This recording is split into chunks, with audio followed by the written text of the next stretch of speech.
Hello, my name is Sally Ayres and I am the owner of Freedomos on Lark Lane. This is a video to basically ask for help, which is something that we don't often do as a society, but me especially, I don't often do it. But in this situation, a true independent really needs your help.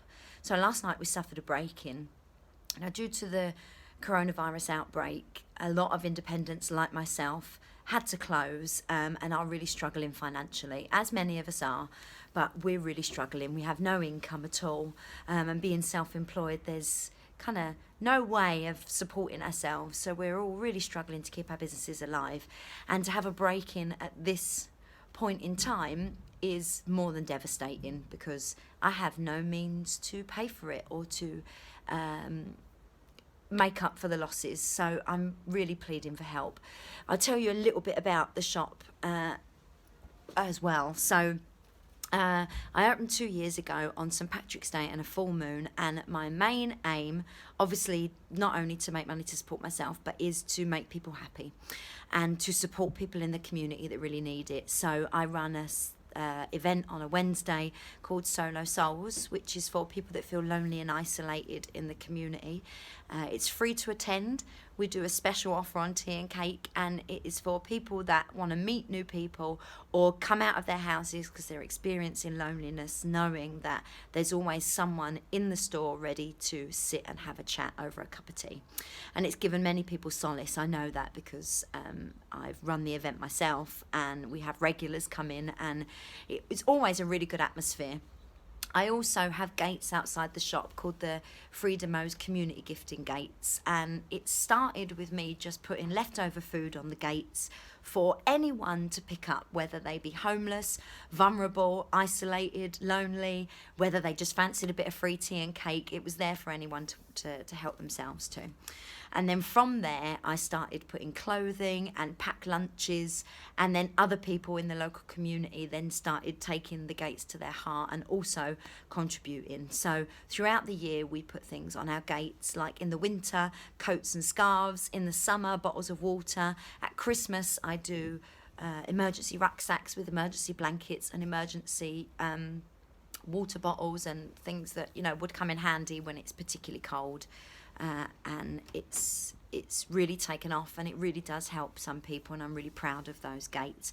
From those gates as well, I also met two which are now friends of mine, and they were homeless, living in a car park in Tesco's, and I noticed that they'd been engaged for quite a while. They picked up some food from my gates, and I sat and had a conversation with them while they were sitting begging for some money on the street, and they told me their story. They'd been engaged for 9 years but couldn't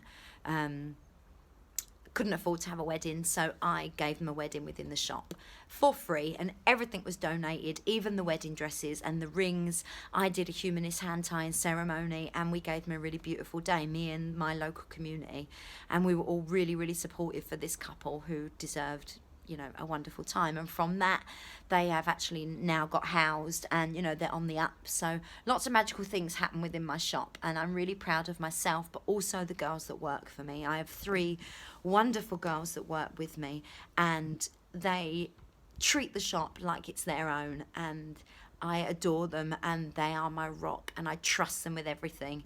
So part of, you know, this is obviously to help support them, but what we're looking for is even just £1 from people, just to help us replace any damages that's been happened through our break-in.